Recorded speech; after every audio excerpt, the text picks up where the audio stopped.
Has anyone ever argued that you should like all eat every night? Somebody did yesterday. Yeah.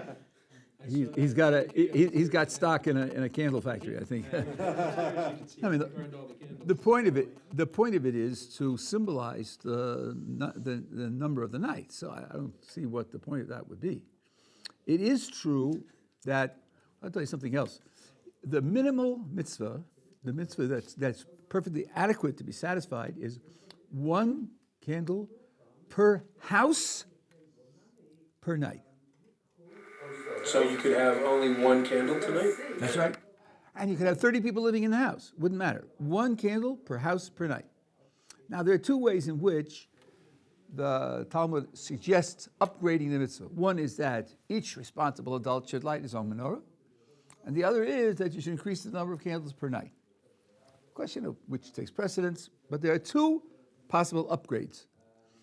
Commentators ask, why is this mitzvah structured like this? Why should there be a basic minimum and then two upgrades? A single upgrade you have very often. There's the best way to do a mitzvah, and then there are certain parts of the mitzvah which, if you omit them, you're still satisfied at a minimal level. But there's no other mitzvah that has built into its definition two upgrades. And the answer that's given is this. The history tells us that they were looking for pure oil with which to light the menorah when they reset it up after pushing the Assyrian Greeks out of Jerusalem. And they only found one container of pure oil. What would they have done if they had found no containers of pure oil? They would have used defiled oil. You are allowed to use defiled oil. Tum b'hutra b'tzibur is the way in which the Talmud puts it. If you have no option to do the mitzvah of the service in the temple other than to use items that are not pure, you use them. So finding the pure oil wasn't the difference between lighting and not lighting. Finding the pure oil was the difference between lighting in the best possible way or lighting in an inferior way. The whole miracle was to enable us to do the mitzvah in the best possible way. Not to make the mitzvah possible. This was possible without it. If the miracle was to enable us to do the mitzvah in the best possible way, the rabbinic response is to structure the mitzvah in such a way that the upgrades are prominent in the mitzvah in a way that isn't prominent in any other mitzvah, and that's why there's a double upgrade, because other mitzvahs have a single upgrade. There's a double upgrade and it's not so difficult. There was a time when people were very impoverished, and then it was very difficult to light that number of candles, but for some segment of the population, it was not an important expense. And there are times in history, like now, where it's not an important expense for anybody. So that means it's available to everyone to doubly upgrade the minimal mitzvah and to show that what we're showing as precious here is the ability to upgrade, to do things in the best possible way, because that's what the miracle supported. Clear? Okay.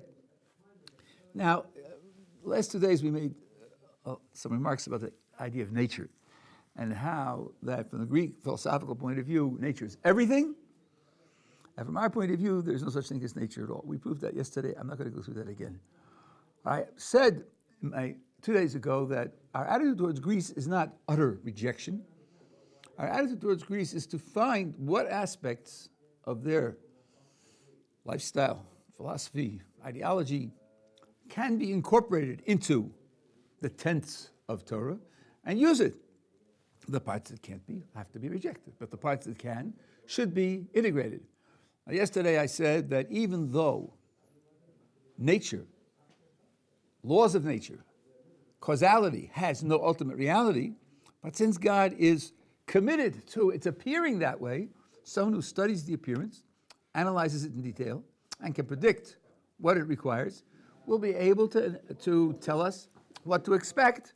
And that's why even a Jew who doesn't believe in nature takes aspirins for a headache, because God is committed that this pattern be continued in our observation.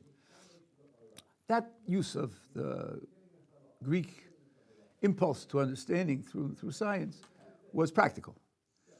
The question is whether there isn't a deeper spiritual use of the idea of nature, and there is.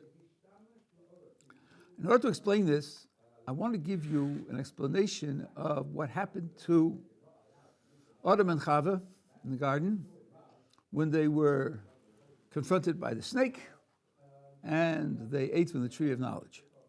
Now, this is a story that has vast hidden dimensions that we don't really understand. That doesn't mean we can't get anything out of it.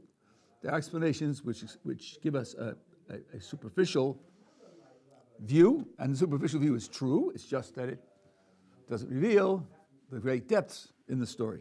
Rav Dessler has an essay in which he analyzes the nature of the test, and the important implication of his essay, which he points out, is that our world is a replay of the test that he faced. It's not just that that was a historical event that took place and had consequences, and then we live in a different world. No, we carry our history with us.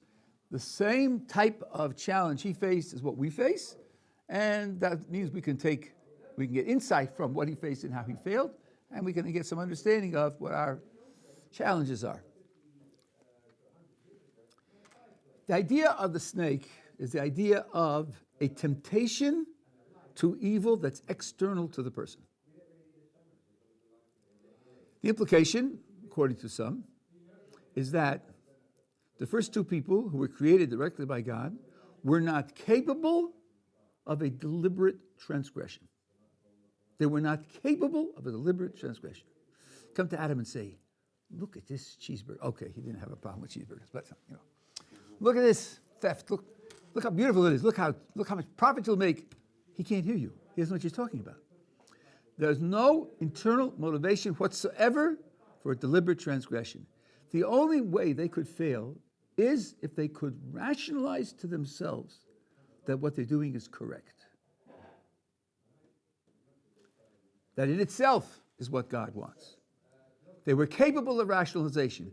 So the challenge has to be that he's faced with a rationalization that his job is to see through and quickly identify that it's false and to resist.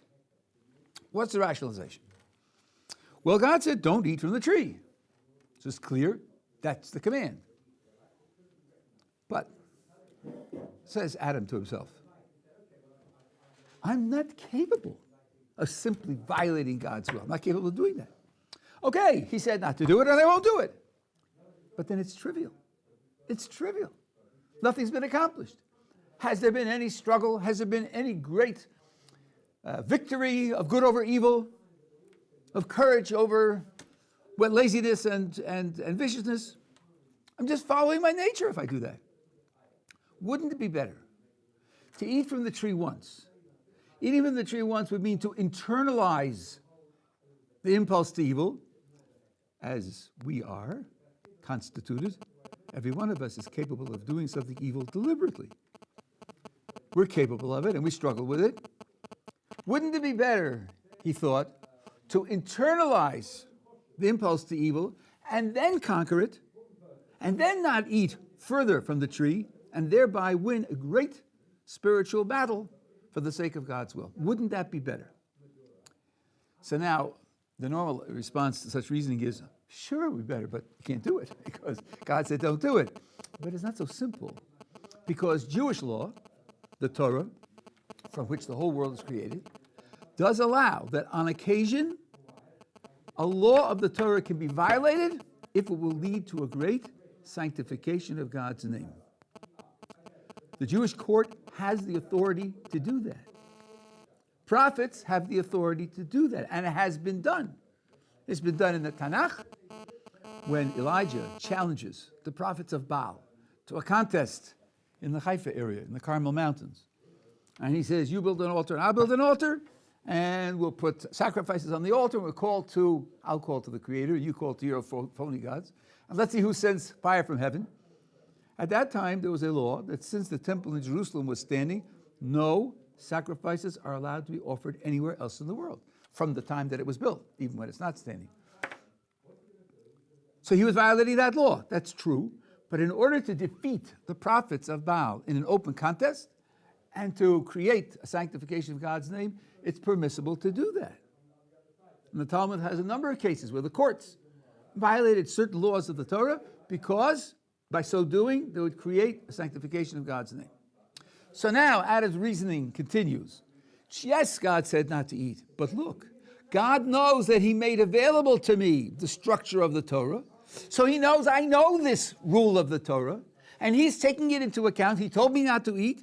He knows that I have a principle that could overrule his command not to eat, so as to create a greater sanctification of his name.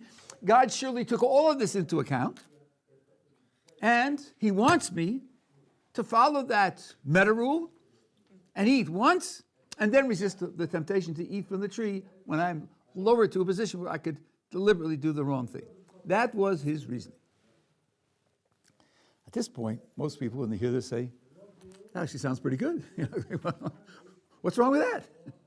Now, Rav Dessler, as an exponent of the Musar movement, where they take seriously deep self-analysis, particular analysis of your motivations, said there are two ways to portray Adam's position, and Adam portrayed it to himself one way, whereas the psychological reality was a different way.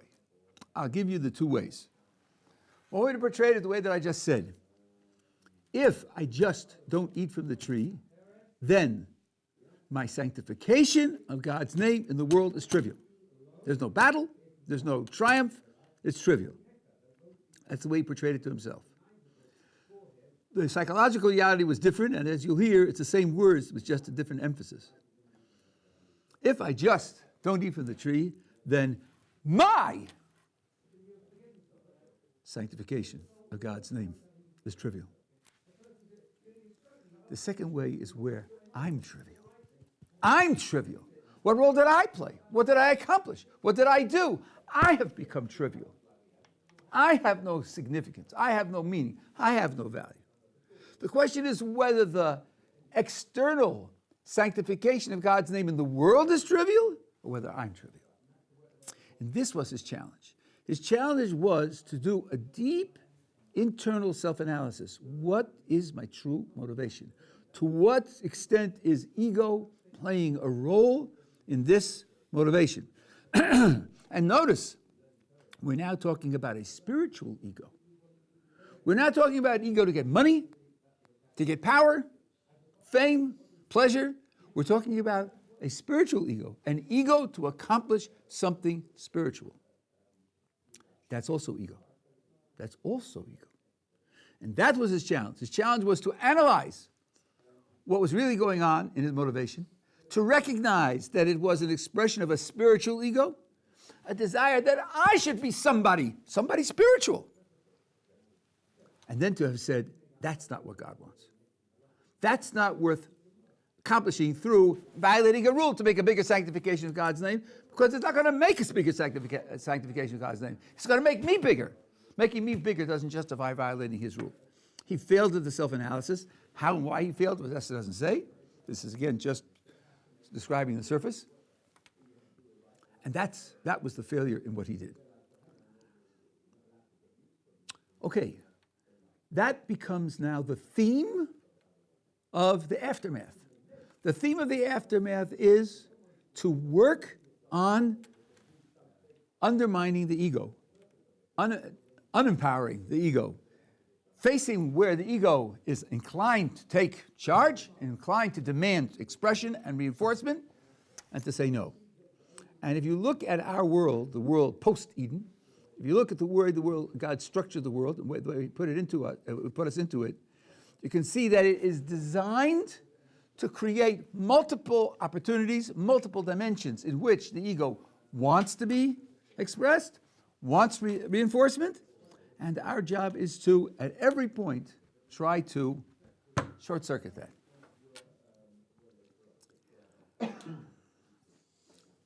So, how does it work in our world? Well, just as in the case of Adam, but for us it's diffuse and more broadly spread out, the ego wants credit for its accomplishments. Now, Adam was put into a world in which the food arose naturally. He didn't need garments. The weather was ideal. And there was no death, no disease, no accidents. There was just one challenge. We're put into a very different world. We're put into a world where We have to take control of our lives. We have to provide for ourselves, all of our physical necessities, social necessities, including defense,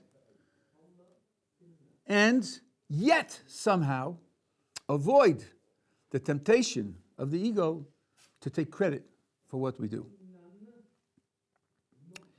So, a person works and earns a living. Yes, you actually heard that in yeshiva. People work and earn a living. The normal feeling is, I put in the hours, I studied, I prepared, I did my job, and I got paid. I got paid because I worked. I earned it, I deserve it, and I'm getting what I created for myself. Somehow, we are challenged to let go of that, to release that. Let me give you an analogy which may make this vivid. Let's imagine that IBM is advertising for new programmers.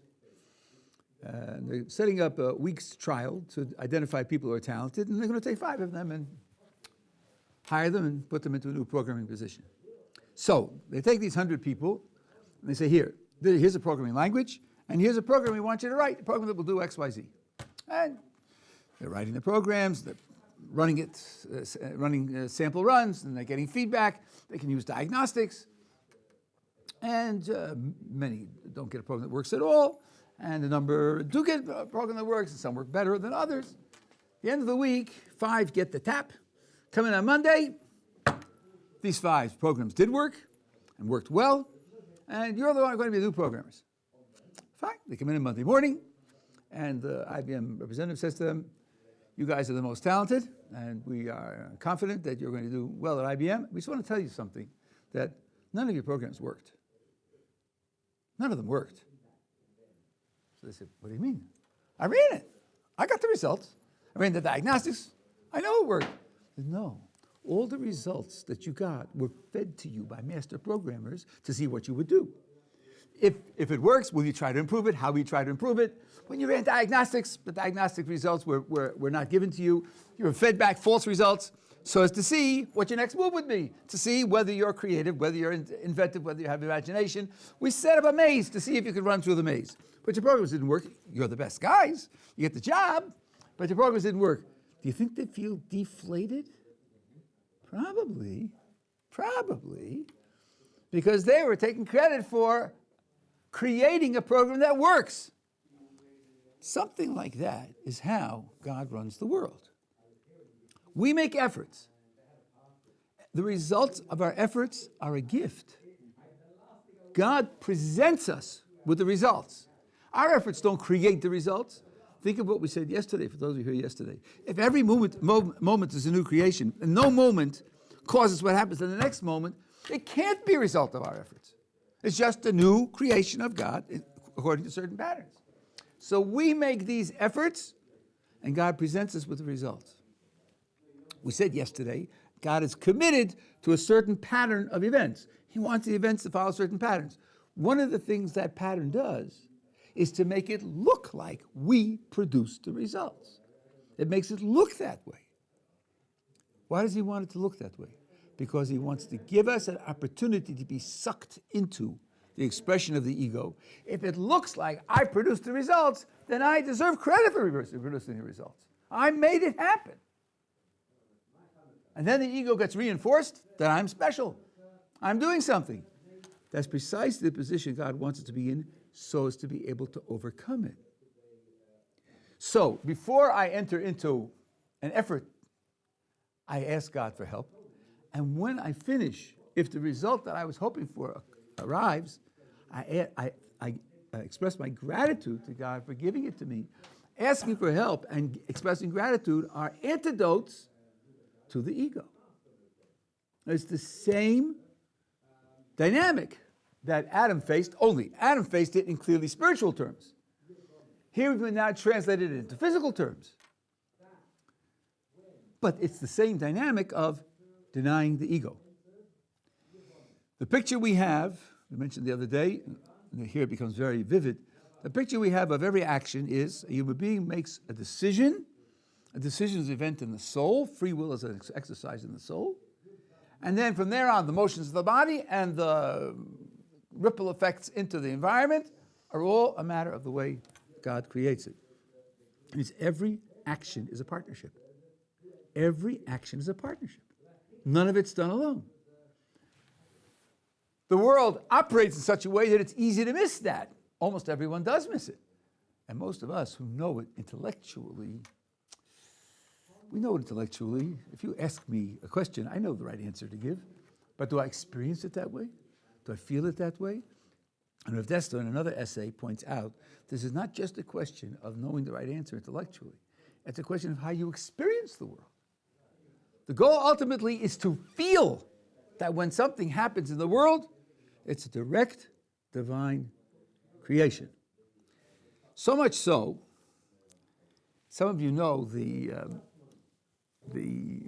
Talmudic expression, Ein Somech al Hanes, we do not rely on miracles. Just as a footnote, I should tell you, all Talmudic rules have exceptions. That's the way they wrote. That was the style of their literature. And many general statements in the written Torah also have exceptions. It's not a failure, it's not that they were sloppy, it's not that they're counterexamples, that's the way the literature expresses itself. When you'll study literatures of other cultures, you'll understand that different literatures have different modes of expression. And Rav Dessler points out cases in the Talmud where there were people who did rely on miracles. One is a famous case, Rabbi Mendoza was Friday afternoon, and his daughter was setting up the lights for Shabbos. By mistake, she poured vinegar into the lamp instead of oil. And she lit the wicks and then realized it was vinegar. Now you're stuck. Once the wicks are lit, you've already accepted Shabbos on yourself.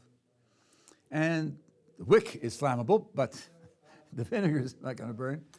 Rabbi Mendoza said, don't worry, and listen to his words. He who commanded oil to burn will command vinegar to burn. And it did burn. Now, that's obviously a miracle. But listen to his words. He who commanded oil to burn. Why does oil burn? Don't talk to me about molecules and oxidation. The Creator commanded oil to burn. The same Creator could command vinegar to burn, and there's no difference. There's no difference between them. Oil burning is just as surprising as vinegar burning, or neither of them is surprising. The fact of the molecular structure and what you know about oxidation is irrelevant. It's all a divine creation. A person who sees and feels and experiences the world continuously as a divine creation can rely on miracles. The only person who can't rely on miracles is a person who doesn't see it that way, who doesn't feel it that way. But once a person has reached the point where oil burning and vinegar burning are equivalent in his experience, then there's no point in hiding anything from him. There was a poisonous creature of some kind called an arod. It's not clear exactly what the creature was. Lived in a hole in his area, and people were afraid of it, rightly so. He said, show me where it lives. And they showed him. He took off his sandal and put his bare heel on the hole. And this creature sensed that something was there and came and bit him. And this poisonous creature died. And they carried him on their shoulders back to the house of study. And he said, this is to teach you that it's not the arod that kills. It's sin that kills. The arod doesn't kill. It's sin that kills. Now, he thereby did an open miracle. But the same thing is true. If you experience the whole world as equally miracle, there's no point in hiding miracles from such a person. That's the goal. And that means to subtract the ego entirely. The big enemy of seeing the world as a continuous miracle is the ego. Because when I make an effort, I want to take credit for it. I can only take credit for it if it's not completely a divine production, completely a divine gift. I can only take credit for it if I made it happen. And I can only make it happen if I push God's activity out of the way in which nature works. So it's the ego that's driving me not to see the truth. Now, this is a physical example. We also have it in spirituality as well. There's a famous statement in the Talmud. Now, this statement is paraphrased in the language that people use. I'm going to state it to you the way it's paraphrased. God says to a Jew, Pischali Pesach, to the Jewish people, Pischali Pesach, Kechudah Shel Machat, V'ani Eftach Lechem, Pischo Shel Ulam. Open up for me an opening the size of the eye of a needle, and I will open up for you the entranceway to a great hall. That bothered me many years ago. Many years ago. I'm very old. Maybe 40 years ago. Then the idea is you make an effort, do something spiritual, and I will invite you into the world to come through the entranceway of a great hall. So I said to one of my colleagues here, Moshe Pindras, why is God playing cat and mouse with us?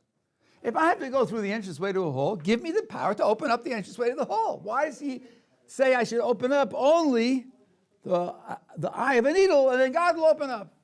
He said, because the illusion that you are making it happen, the illusion that you are creating the result is not only an illusion in physical matters, it's an illusion in spiritual matters also. And God is saving you from that illusion. He doesn't want you to be subject to that illusion. So you make the effort which punctures. By the way, when you open the eye of a needle is metal, and you have to puncture it all the way through. That's a qualitative description of what needs to be done. It has to be a hole all the way through. But it's a hole all the way through something that's tiny, thin. And God opens up the hole. You hear it, you feel it as a response to your effort, but not as created by your effort. And you are saved from the spiritual ego. Now that's at the end of time. But in the meantime, that's a crucial element of this challenge. Person works very hard, works hard to improve his character, works hard to improve his performance of mitzvos, and he has some success, and that's not a bad way of putting it, has. Not created, caused, forced, but he has success, yeah. How does he have it? And he thinks, well, I worked hard. That's true, but so what? So what if you worked hard? The right thing to say is, I worked hard, and God crowned my efforts with success because that's the response that he wanted me to have. And as I said before, in the name of Dessler, it's not enough to know the right answer. It's to experience it that way. Where does the experience show? How do you look at other people who don't have success? How do you look at them? Do you sneakingly feel a certain superiority? Well, of course he's not succeeding, because he's not working like I'm working. If he worked like I'm working, he'd make it too. How can I say that? I could only say that if he worked the way I'm working, he'd also be successful. If I thought that my work was producing the success, if I give that up, how do I know what would happen to him if he worked like I'm working? Maybe he had more success, maybe he had less success. It's a gift that God gives to put you into the next step of the maze that he wants you to face. So you can't say something like that. There's the same problem of facing the temptation of the ego to assert itself and to try to overcome it. That means that we are living Adam's challenge continuously. Only for Adam, it was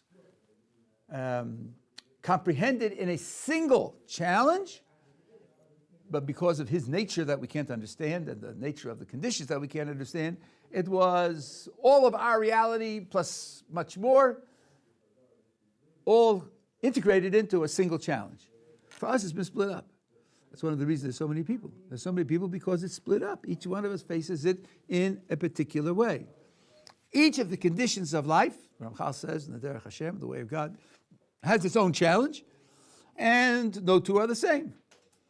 Let's take earning money. It makes a big difference if you start off poor and you earn your money. That's different from inheriting a lot of money, but keeping it up, or maybe increasing it some. The temptation in the first case is much higher, much harder than the temptation in the second case. Because in the second case, you're just continuing what you had. Here you're making it, so to speak, from nothing. And what happens if a person starts off wealthy and loses everything, and then has to build it up from nothing? That, in a certain sense, can be even harder, because becoming poor is a shock. It destroys his sense of confidence, his sense of position, his sense of solidity. And then he has to recover it. That's the third way in which the challenge of wealth has to be faced.